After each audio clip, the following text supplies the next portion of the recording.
Bibbidi bobbidi boo. Hello, Handmage. Welcome in. Howdy, howdy, howdy.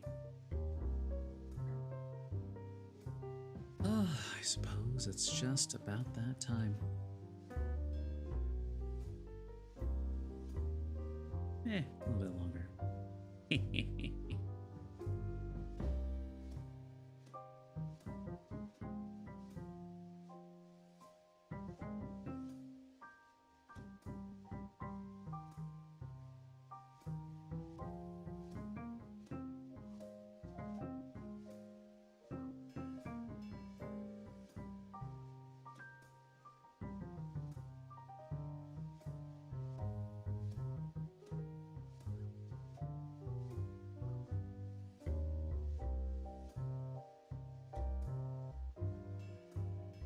All right, that is enough faffing around.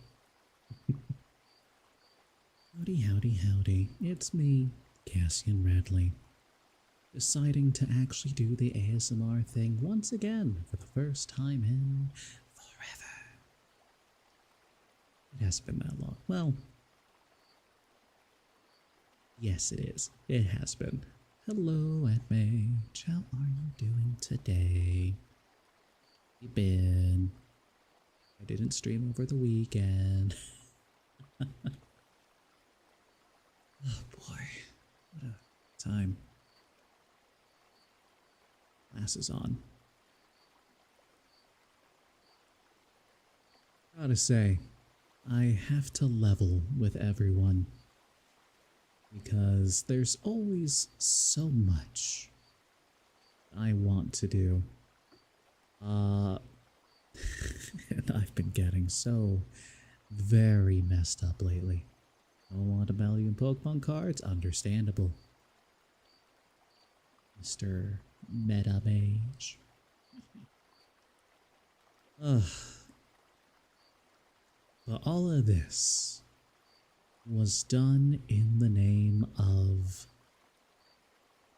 not even necessarily progress per se, that's a bunch of other stuff, but it definitely was in the name of becoming better.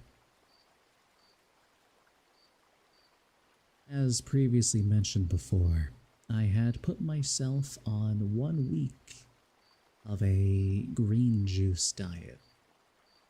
And even when I stopped kind of drinking, I was still only eating those ingredients. And I gotta say, it was rough, but I did do a week of it. Weight was lost, and I'm like, yeah, good progress. But I have things I have to do. I would very much like to enjoy food again. Unfortunately, that was a mistake. Oh, I plowed right back into it. Cooked something that was delicious, but then ultimately ended me so very much. I suffered for about a week of being in massive pain in my lower back and lower stomach area. Yeah.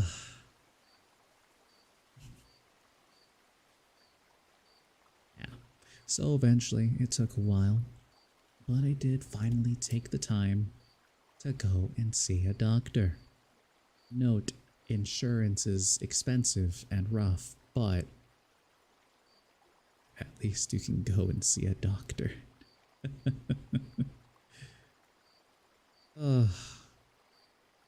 So finally got some answers after suffering for a week. And basically, it's been hell. I've been trying hard, but I feel like my energy is limited. There's so many shenanigans going on. And I'm just a dude trying to do his best.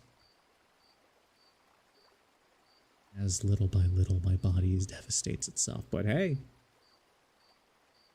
over 20 pounds lost in 3 weeks. It's pretty good. But the thing that's been killing me is I started taking the medicine yesterday, and it leaves my mouth with such a bad taste at the back of my tongue. It goes away when I like sip some water or have some food, which I don't normally get to have anymore. But it tastes so bad.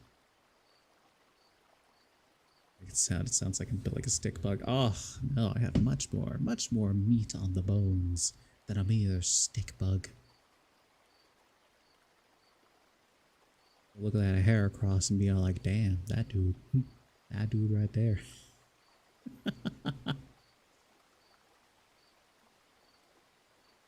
Hello, Lila.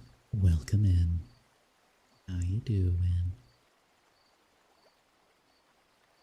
So I'm just trying to do my best while juggling a bunch of things, looking at the future and thinking, Hello, Core. Long time no see. We have stuff to do, and decided, you know what? Yeah, we'll go ahead and bring back some nice ASMR reading. You know what we do around here.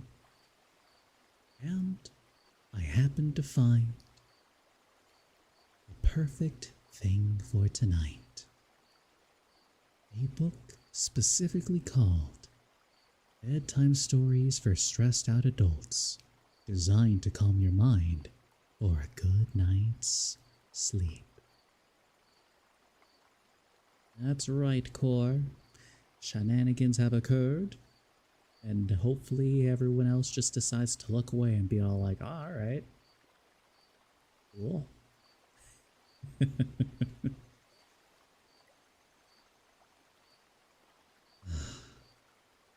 Man, it's been rough. This is definitely better. I agree. Just space-wise, as well as style-wise, I could go for like a better looking Bubbles, but space-wise, this is phenomenal. Speaking of books, you start a spell book. What kind of spell book? There are many different kinds, after all. Rough, my kidneys, a little bit of my liver, gallbladder. Oh, gotta say, I've treated this old frame of mine pretty roughly. Thus I suffer because of it. That's when he made up most of her curses. Alright, ma'am? You talk it out a bit? Be going around cursing people left and right. That's kinda rude.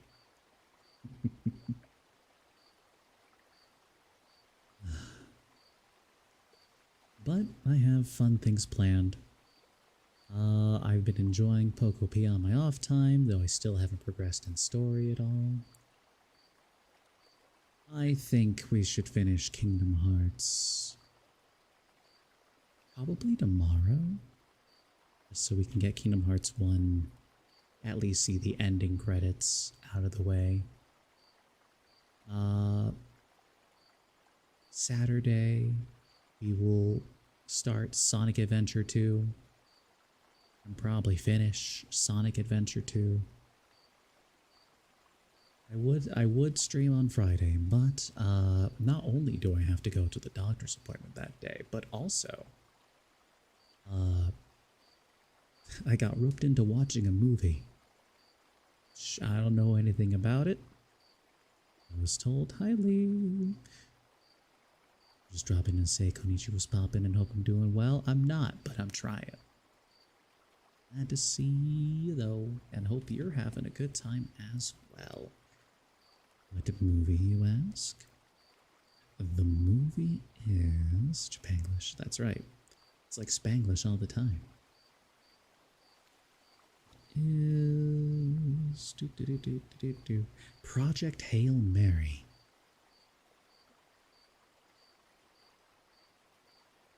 Same, Lee, but I at least went to the doctor. What's up, Lee? Yeah, well, tickets, I saw trying to say... Saw tickets for Thursday, but mine is for Friday, so... Friday Steel Ball Run, ooh, people are excited for that. Everyone down bad? Core, you have no idea. Especialmente cuando algo así pasa. Ya sabes que la gente no puede. No tiene ni una opción sin darme la atención. Anyways, you'll put a picture in chat. Sounds good. I'll take a look at it. We'll see Miku-chan.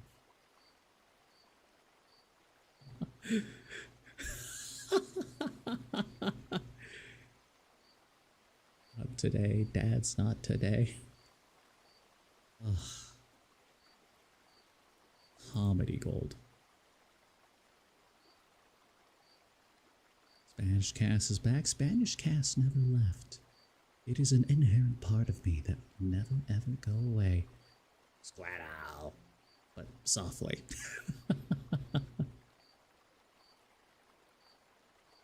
Hey, please, sir, may I have some more?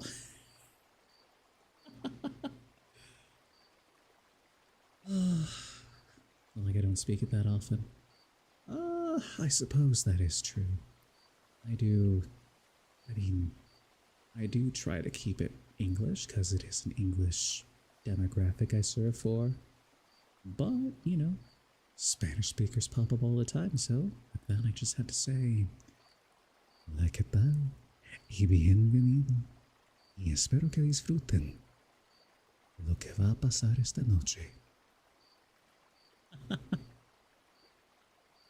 Someone's fire alarm is going off for a smoke detector. Should you be scared? Do you hear any other noises or just the alarm? Because if you hear other things, you could be at the start of a zombie apocalypse. If not, though, then you should be A-okay. Unless the alarm keeps going. In which case, there might actually be a fire.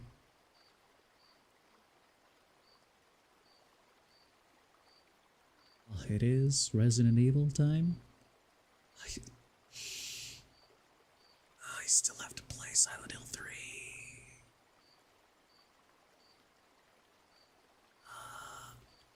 Not your unit? Fair. Suburbs' parents were dentists. Hot damn. Well, hopefully you stay nice and safe. That nothing burns down. Making you nervous? I mean, yeah. Reasonable. Very, very reasonable.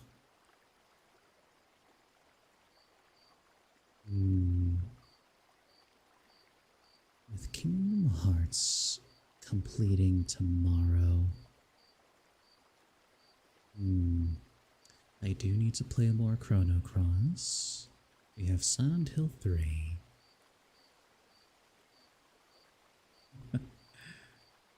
Oh, there's always so much to do.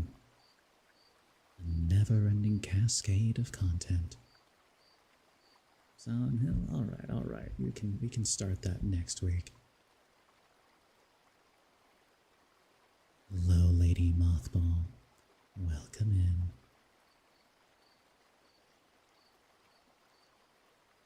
Barking and mooing. Resident Evil Requiem when? We're gonna build up. Which unfortunately means I have like 8 other games to play through first. But I do want to go through all of them. Starting with the Resident Evil Classic. I had it on GameCube, but now I have it on Steam. Especially because there's always so much to talk about when it comes to these horror series. So behind, but it will be a journey. Imagine when I start playing the Final Fantasy series. No, we're not doing that. We're just going to pick individual entries. There's some thigh highs that have paws. Cute.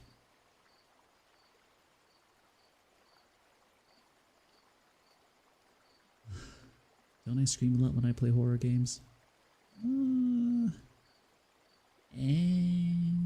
Depends.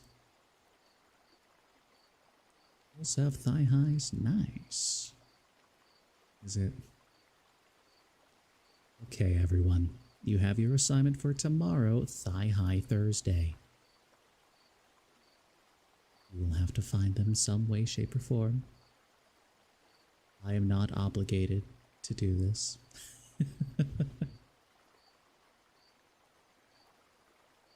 That will be fun.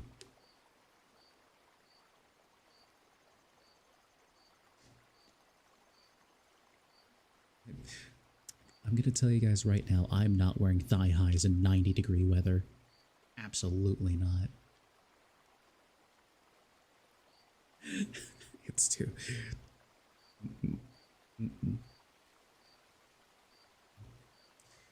Plain and simple, I will melt and die. It's cold and hot over here. It's just hot over here. Literally 94 degrees today, and it's only getting hotter. The extreme heat weather is currently all up in here. And it's just like, you know what? Hey, we hit spring, and I'm like, what's summer gonna look like? Oh, we are probably gonna hit 120. We are definitely going to hit 120. Don't have spring? I guess technically I don't either. Yeah, flowers grow first, not here. Oh, man. But yeah, I'm excited to talk about lots of lore while exploring around and playing a game that I never really played that well. Like, I've learned so much, but did I actually ever play the games for myself? I touched him. I dabbled. But I am highly excited to start playing the Resident Evil games for the first time. Hello, Big Chumbus. Welcome in.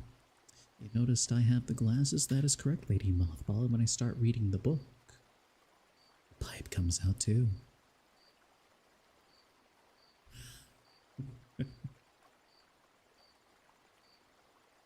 I'm also talking about Resident Evil. That's right. It's been on the docket for a while. So, we'll eventually start to play it. Oh, the pipe doesn't have cannabis inside. That's right, it don't. It is not a Snoop Dogg pipe.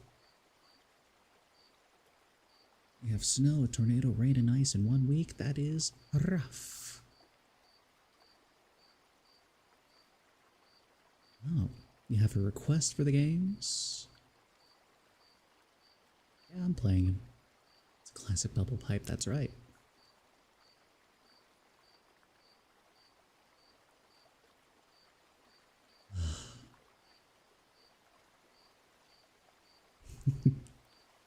I'm excited to talk about lore, story implications, and probably scream if I get grappled. Because let's face it, it's probably gonna happen. Tornado warning, nothing happened. That's the best case scenario. There's a text on you don't ride a horse to school. Well, I reckon. I reckon that'd be a little rough to do there, little lady. Oh. Say so cook though, they're never sure about the weather. True. This is the second time today I saw someone from Texas complain that they don't ride horses to school. And I find that weird that it's happened a second time in the same day. Strange. City with 6.3 million people? Yep, nope, same joke. Suspicious. You want me to play? Oh no. Why play Chris punching Boulder 5? Again, we'll get there. I need a friend to play that with, actually. Again, we're gonna play through all of them. So it'll happen. Eventually. Especially because people can play through one pretty easily. You've ridden horses they're mean? I've ridden on a horse before. It was interesting. Hurt me. At least get code for Audicolor Survivor. Damn, Survivor. Something I wish had a modern port that I could play. There is the weird workaround version. That might be neat. But again, I want to play with people. As you know the history? Yeah, that makes sense. Do you happen to live near White Settlement, Texas? That's a real city, by the way. I'm not joking. It's bad. All the things you learn when you work at a mortgage company. Moon landing area? Sick as hell. You take the moon, and you take the moon, and you take the moon. And you take the moon. And you take the moon.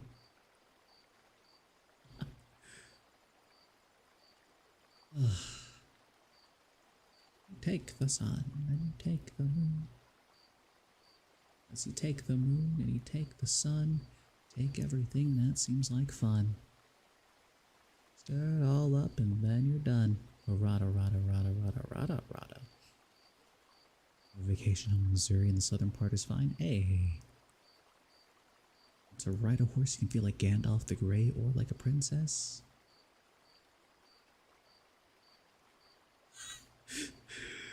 Oh, Aunt Mage, that is admirable, and I love that. You should please do that. Or you cracked me up. I've never heard that version before, I will admit.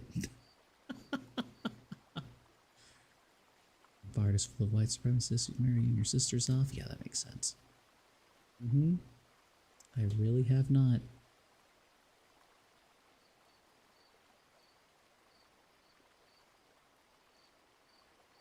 Princess Gandalf riding across the land. The music starts to swell. Da, da, da, da, da, da, da. Which reminds me, I have to keep reading more Lord of the Rings. Finish all my other fantasy books. I can ignore the Odyssey as I slowly push it away. Ugh. So much to do. Oh, also, still aren't done? I basically stopped for a good while. I just started playing games. I've been having fun with them. People have been enjoying the games. Yeah. I gotta do more reading.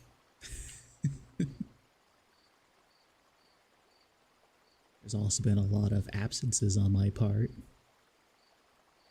Because I've been dying, and busy, and living it. Going to conventions, and working. Speaking of which, as I was about to say, weekends I will probably have to start streaming on mornings, just like definitively on mornings. 'Cause Well, I have work to do for a convention and I have to perform. I have a lot of roles that I need to memorize. And I'm gonna have a good time. It's gonna be a lot of fun. It'll be busy. Thank you. And of course, I'm going to try to do some other things as well. Because I would very much like to just quit the full-time job. Maybe find something part-time so it doesn't kill me as bad. And dedicate more fully to actually taking the time to make videos. Not even necessarily stream, because I stream a lot, but I want money.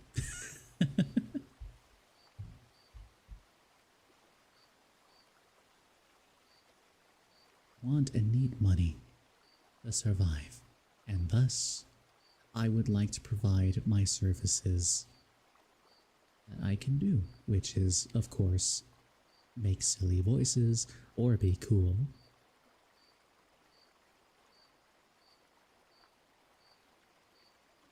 You didn't see that, but that's the button.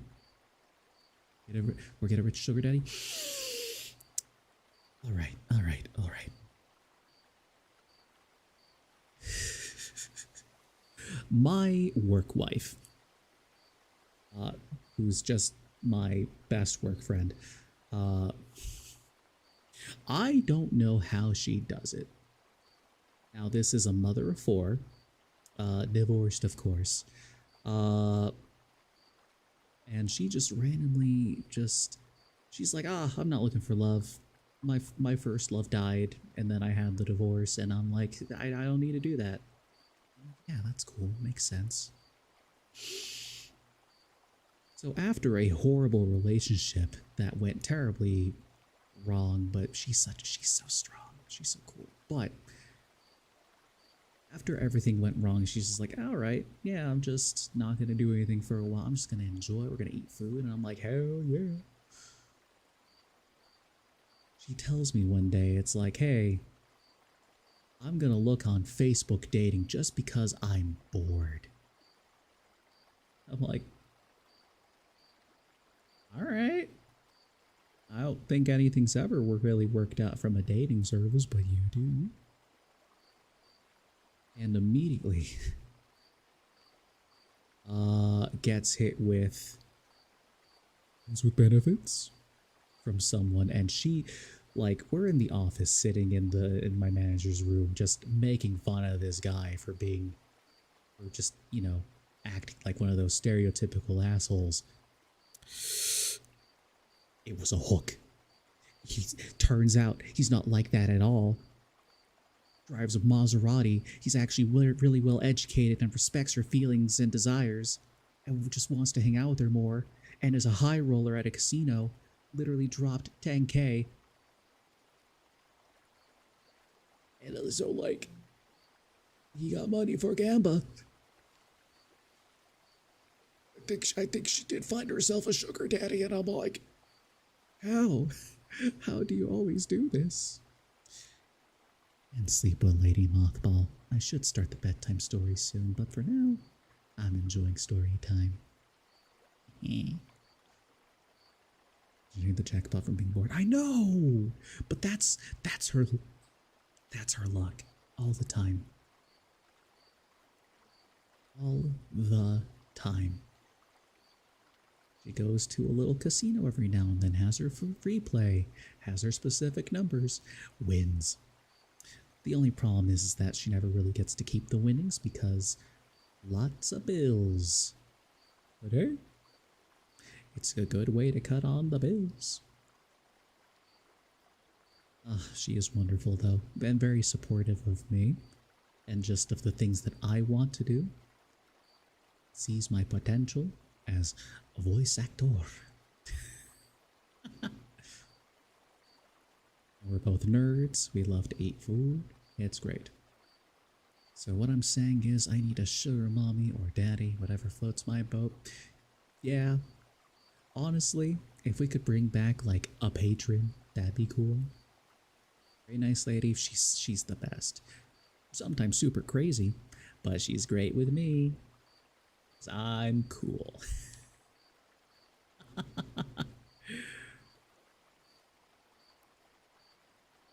Love crazy. Yeah, I mean, her the stories she has from her life are insane. But that's what makes them so fun to hear. I learned a lot. Be their sugar adopted son. Oh, I think I've hit that too far on the age gap for that one. Yeah. I remember I used to put myself up for offer like, would anyone like to adopt me? I'm young and spry and I make silly voices. And that was over 12 years ago.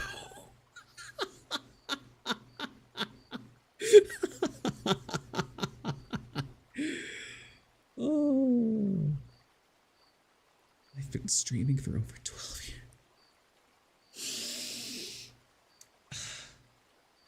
Think about it. Don't think about it. Don't think about it. We have made massive strides, though. Major strides.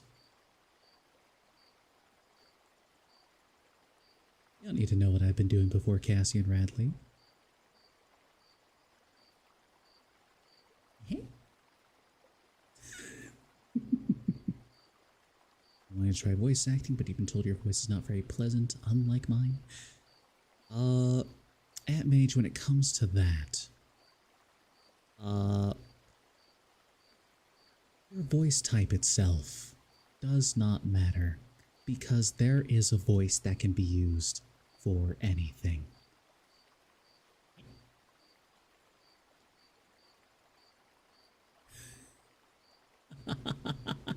Battle. But voice acting itself is a skill, as it does require some acting, which is a skill that you can build up to. And so is your voice. You can build up your range, you can change your tone. Just because someone says, oh, you don't sound very nice, doesn't mean you can't be a voice actor. It also does not necessarily mean you get pigeonholed into roles either. There is something for everyone, because let's be real, it's not necessarily what other people think, and it's not what you think. It's what the casting director wants, the vision they see for you. And that is what will take you where you need to go. And Lordrop, let's see. A young Cassian Radley, of course, has always been very fond of being creative and acting, and I've wanted to be a voice actor since I was 8. But when it comes to streaming, yeah, I would just try on my crappy little laptop. I was one of the first few people to actually have a PNG tuber. Or Fugi updated the website and did his thing. There was a different site we used back in the day. So that was neat. Lots of stuff like Gary's Mod. A bunch of random games. I just stream anytime I wanted to. And honestly, for someone that still never advertises themselves, I'd say I do pretty well. Lila, don't kill me. I'm going to. Alright? Alright. Video will be posted on Twitter. I'm gonna post more. I promised I would. Yeah. Please don't kill me. I'm trying my best. Alright? I mean, at least I'm showing up, you know? Don't hurt me. Please.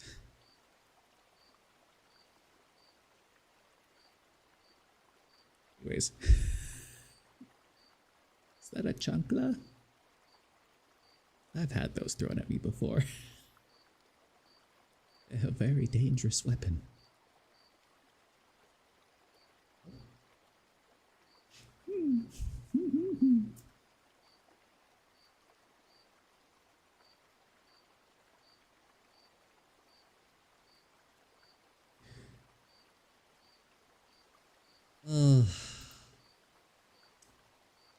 It's been streaming for a long time.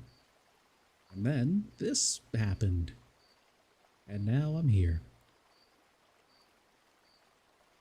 I'm a weirdo.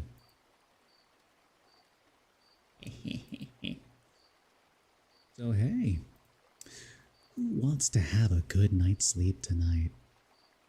Wants nice, soothing tones to ease their stress and anxiety? Be lulled away into the realm of sleep. Also, please remind me in an hour and a half I have to take my pills. Alright. You're ready? In that case, sounds like we can get started pretty soon. As I take a swig of water.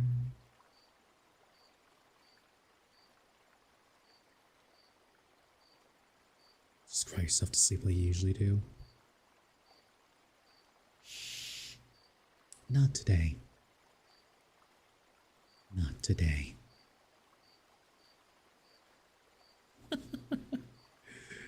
That is very sad.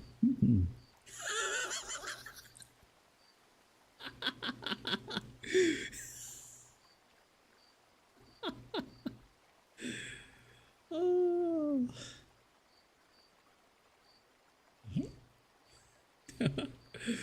Anyways, I love you guys.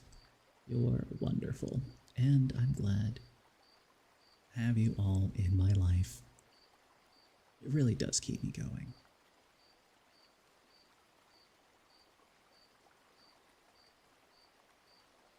See the cord, but what's the other evil? Is that a magic ball?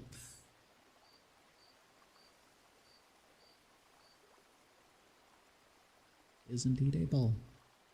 Horn ball.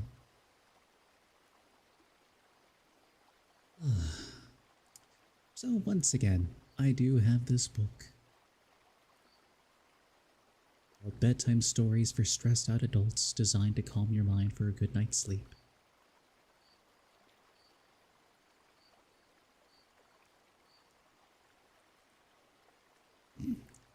Lila, you say that like as if I act like I don't care about you guys and constantly stress about giving a good performance and entertaining you all.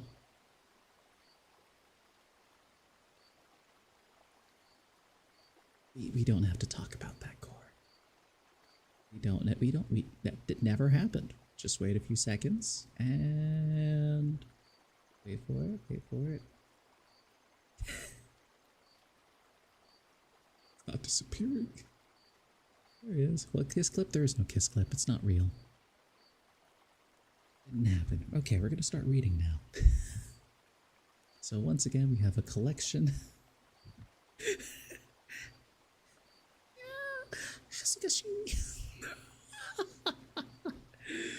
We have a collection of short stories meant to help you relax and enjoy. So I'll get to that. Did I delete it? I've deleted nothing.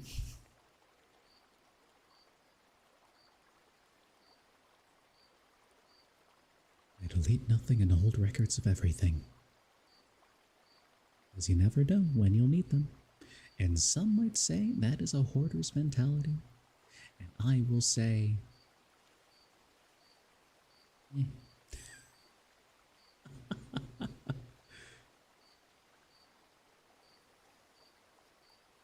Ooh, that's a fun pose, actually. A little bit of...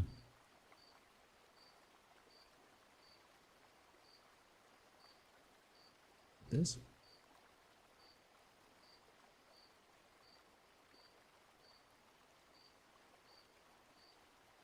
Looks so devious.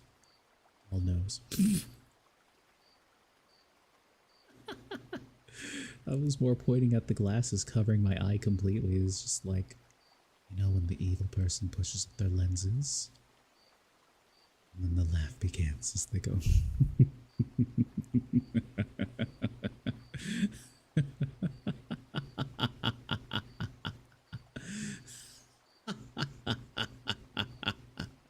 Anyways, the first story. It just knows first, that's fair. The first story we have for this is called The Gift of the Magi. See, I'm playing Pokemon cards. Hilarious. Written by O. Henry. And at least I understand.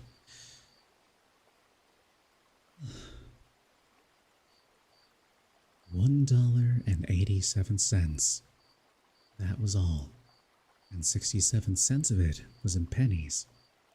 Pennies saved 1 and 2 at a time by bulldozing a grocer and the vegetable man and the butcher until one's cheeks burned with the silent imputation of parsimony that such close dealing implied.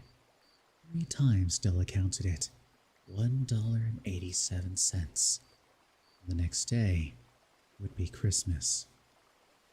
There was clearly nothing to do but flop down on the shabby little couch and howl. So Della did it, which instigates the moral reflection that life is made up of sobs, sniffles, and smiles, with sniffles predominating. While the mistress of the home is gradually subsiding from the first stage to the second, take a look at the home. Furnished flat at $8 per week. Not exactly beggar description, but it certainly had that word on the lookout for the medicancy squad. In the vestibule below was a letterbox, into which no letter would go, and an electric button from which no mortal finger could coax a ring. Also appertaining thereunto was a card bearing the name Mr. James Dillingham Young. But Dillingham had been flung to the breeze during a former period of prosperity, when its possessor was being paid $30 per week. Now, when the income was shrunk to $20 though, they were thinking seriously of contracting to a modest and unassuming D. But whenever Mr. James Dillingham Young came home and reached his flat above, he was called Jim, and greatly hugged by Mrs. James Dillingham Young, already introduced to you as Della, which is all very good. Della finished her cry and attended to her cheeks with a powder rag. She stood by the window and looked out dully at a gray cat walking a gray fence in the gray backyard. Tomorrow would be Christmas Day, and she only had $1.87 with which to buy Jim a present. She had been saving every penny she could for months, with this result. $20 a week doesn't go far. Expenses had been greater than she had calculated. They always are. $1.87 to buy a present for Jim. Her Jim. Many a happy hour she had spent planning for something nice for him. Something fine and rare and sterling. Something just a little bit near to being worthy of the honor of being owned by Jim. There was a pier glass between the windows of the room. Perhaps you have seen a pier glass in an $8 flat. A very thin and very agile person may, by observing his reflection in a rapid sequence of longitudinal strips, obtain a fairly accurate conception of his looks. Della, being slender, had mastered the art. Suddenly she whirled from the window and stood before the glass. Her eyes were shining brilliantly. Her face had lost its color within 20 seconds. Rapidly she pulled down her hair and let it fall to its full length. Now, there were 2 possessions of the James Dillingham Youngs in which they both took a mighty pride. One was Jim's gold watch that had been his father's and his grandfather's. The other was Della's hair. Had the Queen of Sheba lived in the flat across the air shaft, Della would have just let her hair hang out the window someday to dry just to depreciate Her Majesty's jewels and gifts.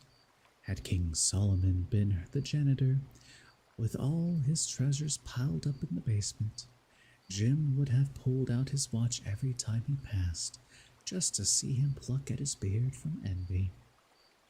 So now Della's beautiful hair fell about her, rippling and shining like a cascade of brown waters, reached below her knee and made itself almost a garment for her.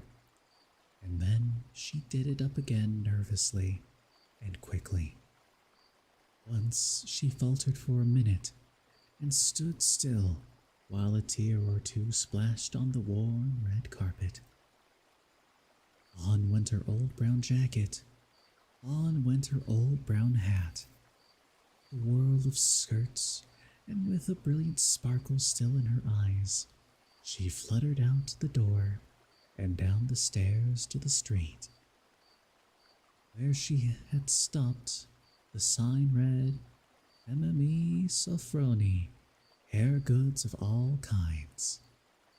One flight up Della ran and collected herself, panting. Madame, large, too white, chilly, hardly looked the Sofroni. Will you buy my hair? Asked Della. I buy hair, said Madame. Take your hat off and let's have a sight at the looks of it. Down rippled the brown cascade. $20, the Madame said, lifting the mass with a practiced hand. Give it to me quick, said Della. Oh, and the next 2 hours tripped by on rosy wings. Forget the hashed metaphor. She was ransacking the stores for Jim's present. She found it at last. It surely had been made for Jim and no one else. There was no other like it in any of the stores, and she had turned all of them inside out. It was a platinum fob chain, simple and chaste in design, properly proclaiming its value by substance alone and not by meretricious ornamentation, as all good things should do. It was even worthy of the watch. As soon as she saw it, she knew that it must be Jim's. It was like him, lightness and value. The description applied to both. $21 they took from her for it, and she hurried home with 87 cents. The chain on his watch, Jim might be properly anxious about the time in any company. And as the watch was, sometimes he looked at it on the sly, on account of the old leather strap that he used in place of a chain. When Della reached home, her intoxication gave way a little to prudence and reason. She got out her curling irons and lighted the gas and went to work repairing the ravages made by generosity added to love, which was always a tremendous task, dear friends, a mammoth task. In 40 minutes, her head was covered with tiny, close-line curls that made her look wonderfully like a truant schoolboy. She looked at her reflection in the mirror long, carefully, and critically.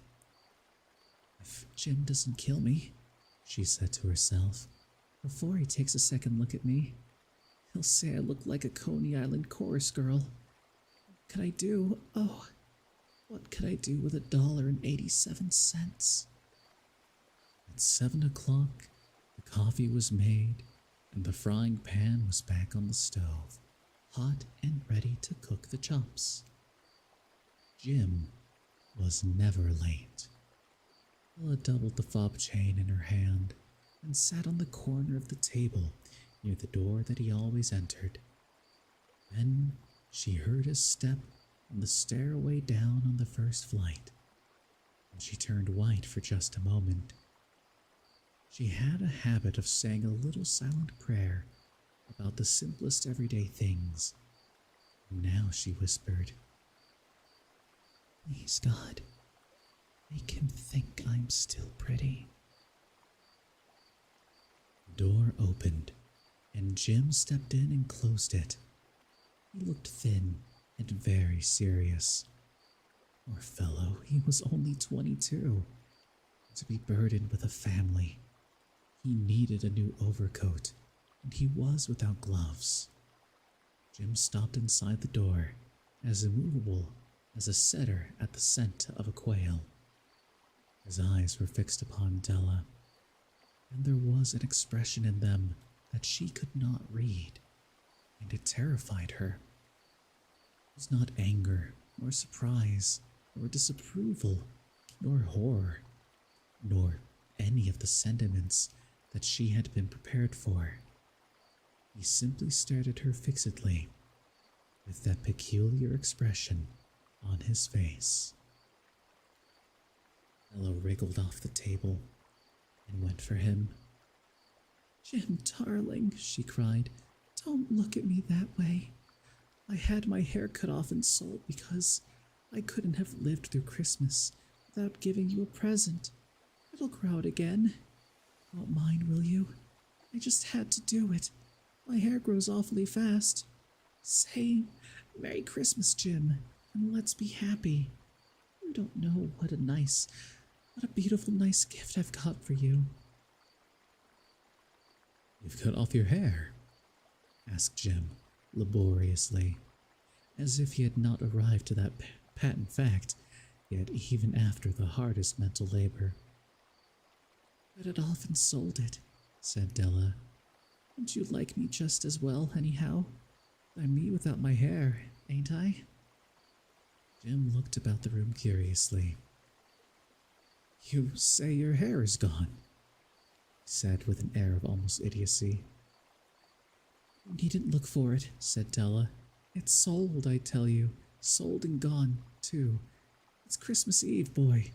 Be good to me, for it went for you. Maybe the hairs of my head were numbered," she went on with sudden serious sweetness. "But nobody could ever count on my love for you. Shall I put the chops on, Jim?" Out of his trance, Jim seemed quickly to wake. He enfolded his Della. 10 seconds let us regard, with discreet scrutiny, some inconsequential object in the other direction. $8 a week, or $1 million a year. What difference? What is the difference? A mathematician or a wit would give you the wrong answer. The Magi brought valuable gifts, but that was not among them. This dark assertion will be illuminated later on.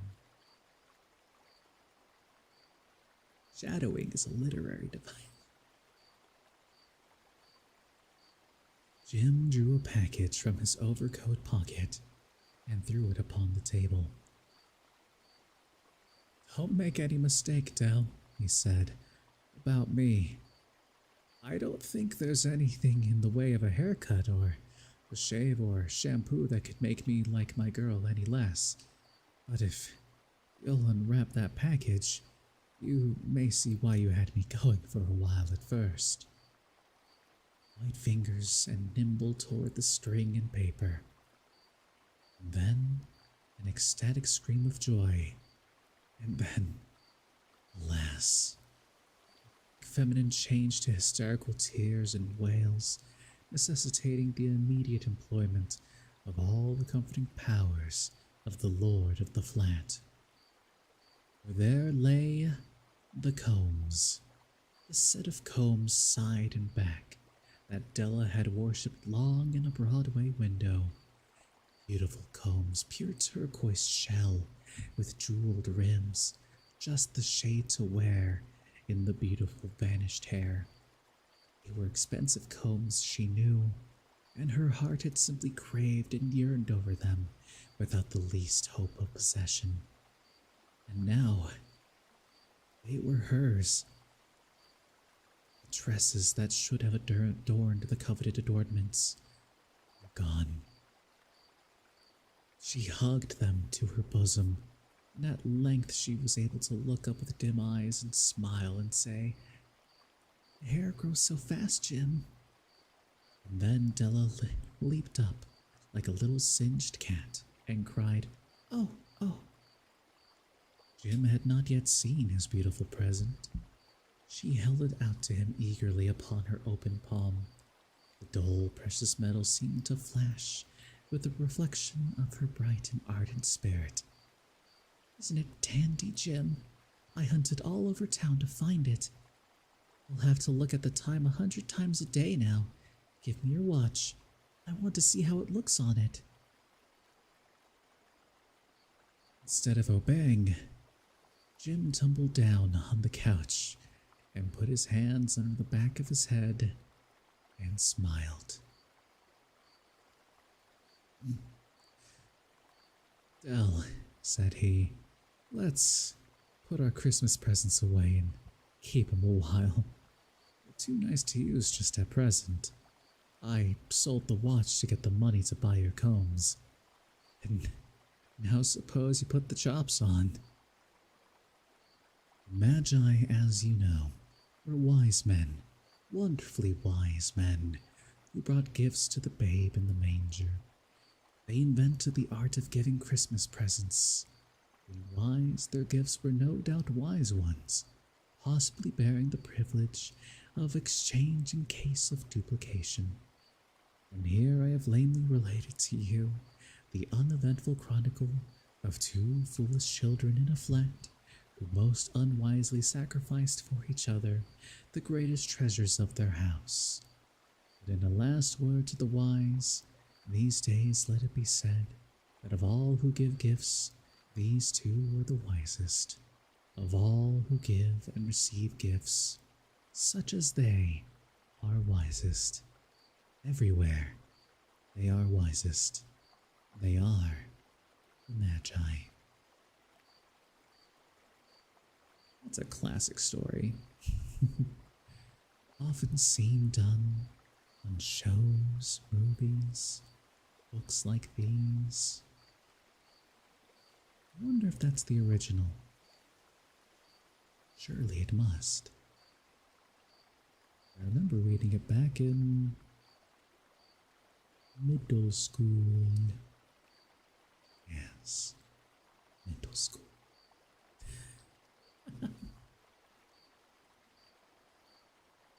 Oh, let's do a stretch.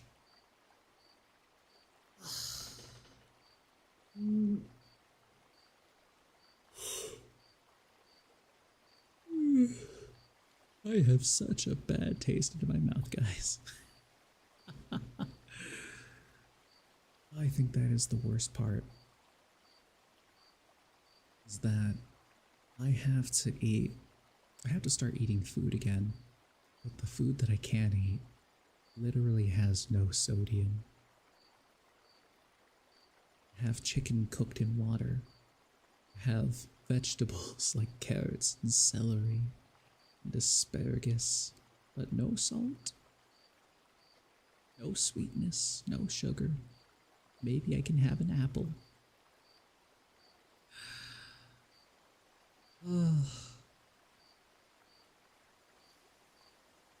Cannot wait. Cannot wait to have food again. Good food. Cooked food.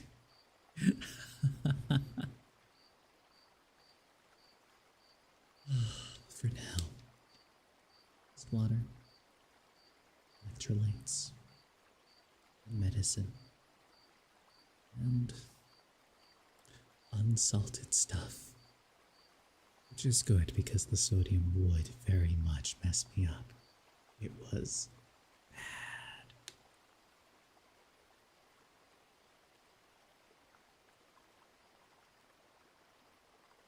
I'm actually going to go ahead and take this time to take a small little BRB break. So you can get some water, use the bathroom, and then we'll be right back with more time stories. See you in a bit.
guess who it is? It's me.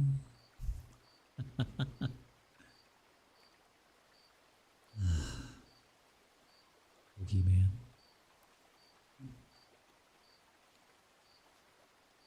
My boogeyman is Capybara Man.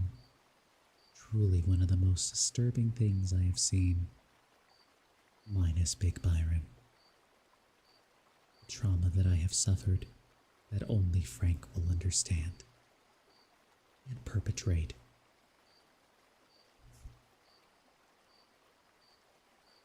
Our man sounds cute. Because normally capybaras are super cute and I love them. However, Capybara Man is a horror entity. Don't like him. Ugh. He's very creepy.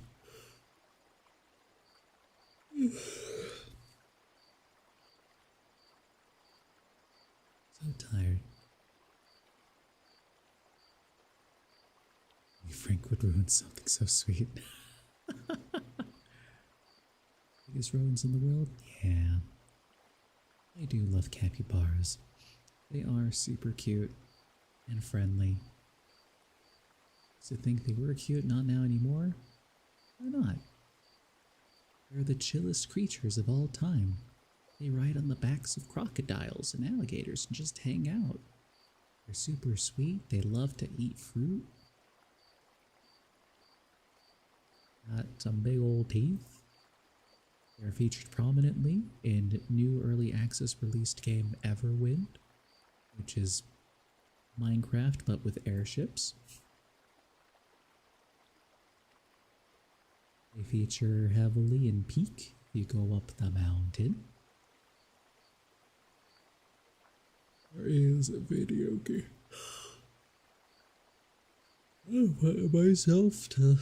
I'm putting myself to sleep.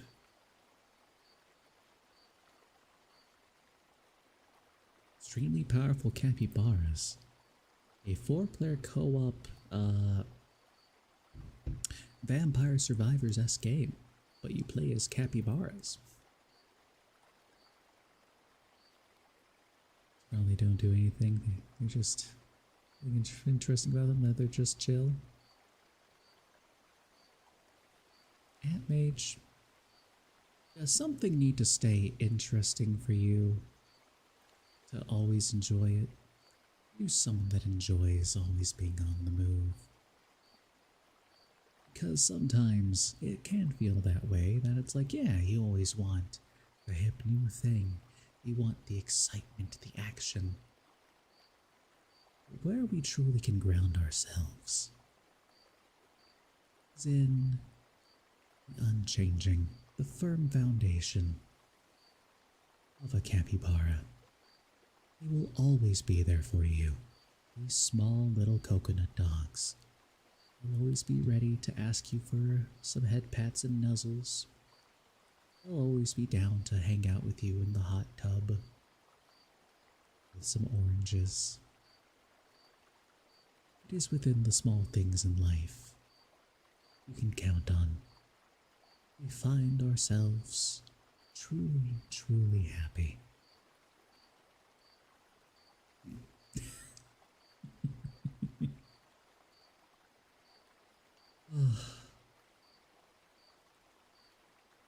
We love cappies. Speaking of rodents, though, the next story in this book is actually called The Mouse by Saki. I suppose we can start reading that now. Theodric Voller had been brought up from infancy to the confines of middle age by a fond mother whose chief solicitude had been to keep him screened from what she called the coarser realities of life. When she died, she left Theodric alone in a world that was as real as ever, and a good deal coarser than he considered it had any need to be. To a man of his temperament and upbringing, Even a simple railway journey was crammed with petty annoyances and minor discords, and as he settled himself down in a second-class compartment one September morning, he was conscious of ruffled feelings and general mental discomposure. You love your turtle, he stays in place hours in the day because he's getting on the ears. That's when you give him pets on his shell and on his little head and maybe a little berry. And say, I love you, turtle. Thank you for being here. He had been staying at a country vicarage, the inmates of which had been certainly neither brutal nor bacchanalian. What is that word? Bacchanalian. That's it.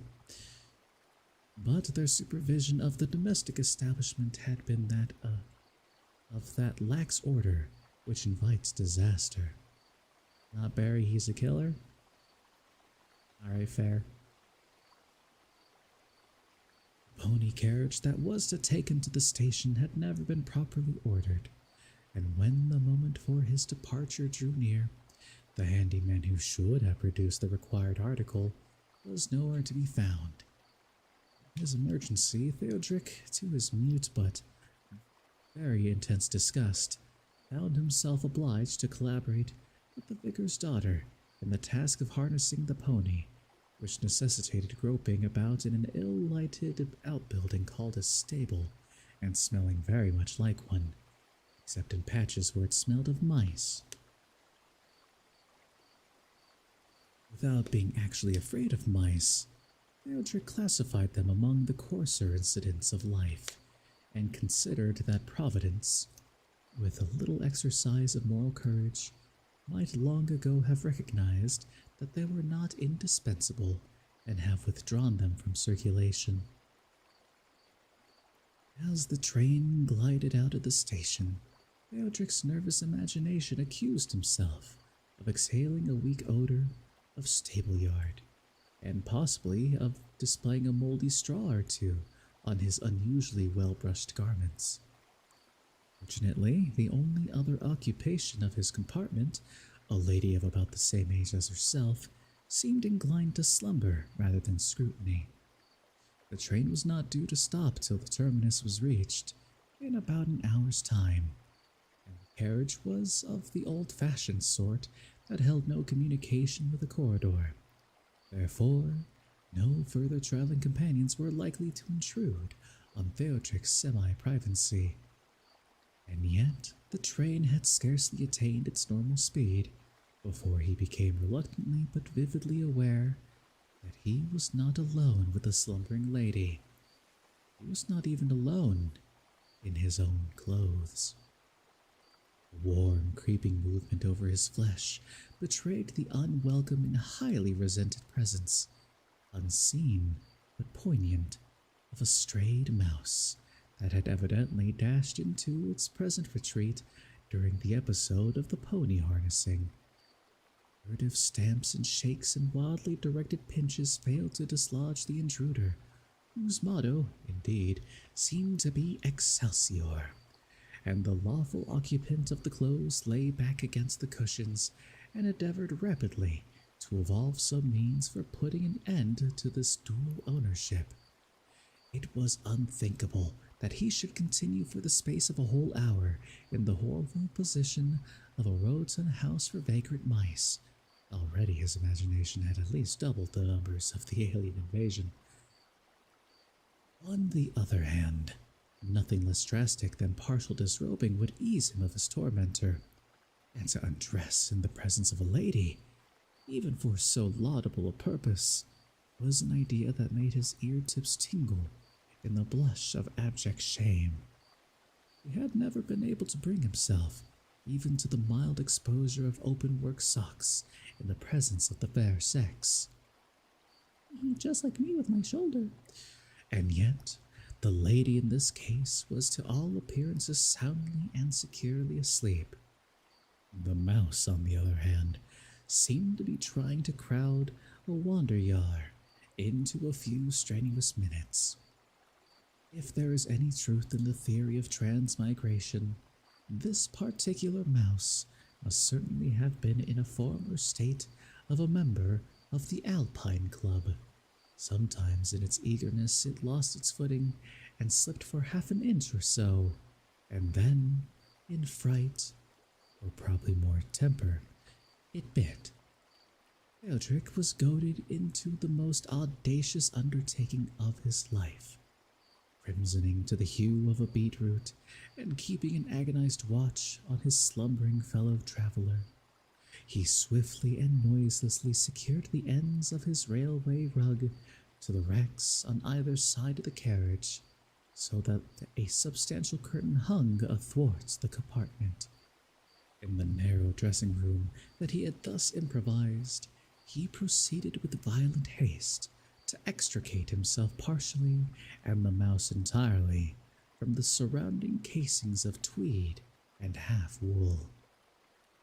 As for the unraveled mouse gave a wild leap to the floor, the rug slipping its fastening at either end. It also came down with a heart-curdling flop, and almost simultaneously, the awakened sleeper opened her eyes. With a movement almost quicker than the mouse's, Theodric pounced on the rug and hauled its ample folds chin-high over his dismantled person as he collapsed into the farther corner of the carriage. Blood raced and beat in the veins of his neck and forehead, while he waited dumbly for the communication cord to be pulled. Lady, however, contented herself with a silent stare at her strangely muffled companion. How much had she seen? Theodric queried to himself. And in any case, what on earth must she think of this present posture? Feel uneasy? Sounds good, Aunt Mage. Rest easy and sleep well. And sweet dreams. I think I have a chill, he ventured desperately. Really, I'm sorry, she replied. I was just going to ask you if you would open this window. I fear it's malaria, he added, his teeth chattering slightly, as much from fright as from a desire to support his theory. I've got some brandy in my hold-all, if you'll kindly reach it down for me, said his companion. Not for the world. I mean, I'd never take anything for it, he assured her earnestly. Suppose you caught it in the tropics. Theodric, whose acquaintance with the tropics was limited to an annual present of chest of tea from an uncle in Ceylon, felt that even the malaria was slipping from him. Would it be possible, he wondered, to disclose the real state of affairs to her in small installments? Are you afraid of mice? He ventured, growing, if possible, more scarlet in the face. Not unless they came in quantities. Why do you ask? I had one crawling inside my clothes just now, said Theodric in a voice that hardly seemed his own. It was a most awkward situation. It must have been, if you wear your clothes all tight, she observed. But mice have strange ideas of comfort. I had to get rid of it while you were asleep, he continued. Then, with a gulp, he added, "It was getting rid of it that brought me to this." Surely leaving off one small mouse wouldn't bring on a chill, she exclaimed with a levity that Theodric accounted abominable. Evidently, she had detected something of his predicament and was enjoying his confusion. All the blood in his body seemed to have mobilized in one concentrated blush, and the agony of abasement, worse than a myriad mice, crept up and down over his soul. And then, as reflection began to assert itself, sheer terror took the place of humiliation. Every minute that passed, the train was rushing nearer to the crowded and bustling terminus, where dozens of prying eyes would be exchanged for that one paralyzing pair that watched him from the farther corner of the carriage. There was one slender despairing chance, which the next few minutes must decide. His fellow traveler might relapse into a blessed slumber, but as the minutes throbbed by, that chance ebbed away. As the minutes dropped by, that chance ebbed away. The furtive glance which Theatrix stole at her from time to time disclosed only an unwinking wakefulness. "I think we must be getting near now," she presently observed. Theodric had already noted with growing terror the recurring stacks of small, ugly dwellings that heralded the journey's end. The words acted as a signal, like a hunted beast breaking cover and dashing madly towards some other haven of momentary safety. He threw aside his rug and struggled frantically into his disheveled garments. He was conscious of the dull suburban stations racing past the window, of a choking, hammering sensation in his heart and throat, and of an icy silence in that corner toward which he dared not look. Then, as he sank back in his seat, clothed and almost delirious, the train slowed down to a final crawl, and the woman spoke. "Would you be so kind," she asked, "as to get me a porter to put me into a cab? It's such a shame to trouble you when you're feeling unwell, but being blind makes one so helpless at a railway station."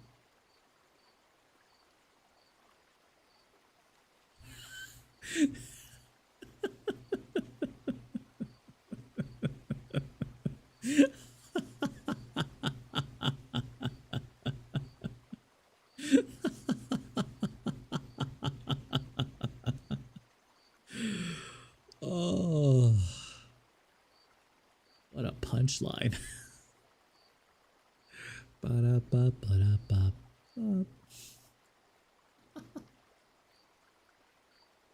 Oh, how silly.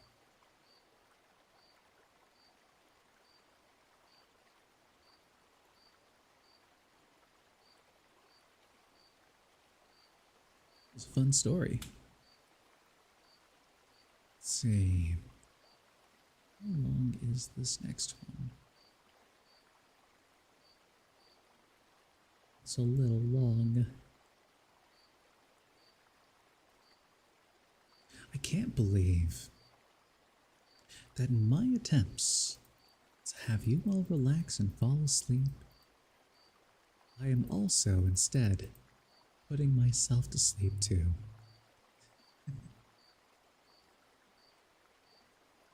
Now, I was thinking of doing a different kind of stream one day.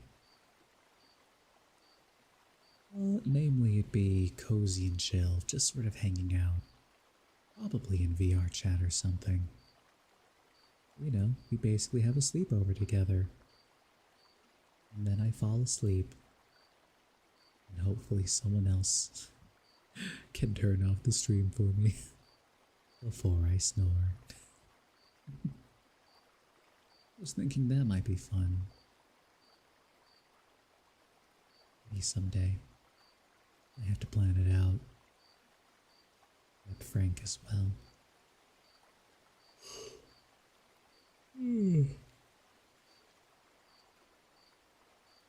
Speaking of sleep, I have to say, I have been having not only a lot of dreams, but highly detailed and vivid dreams that I am remembering. Which sometimes I might remember like a big one that'll happen right before I wake up, but I'm getting multiple. And still remembering them too. Which is weird and probably a sign of something. What it could be though, it's hard to say. Should probably seek guidance in this.